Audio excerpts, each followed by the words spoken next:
Hello, it's Gladish with TMA. This is another installment of our Chips and Chats. Today I'd like to have a quick conversation about manufacturing career seekers, and you'll find out why I'm wearing the Chandler Corporation shirt. We all know, one, it's because they gave the shirt to me. But number two, they've hired one of the manufacturing career seekers. And you might ask yourself, where in the heck does Kent get all these manufacturing career seekers? The answer is from you, and I appreciate those who have provided some very great resumes. I'm connected to 3,200 people on LinkedIn.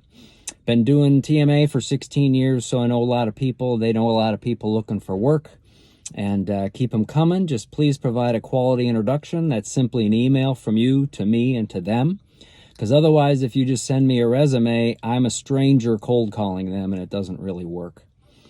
Finally, the only thing I wanted to ask is that you remind them that they need to chase after me.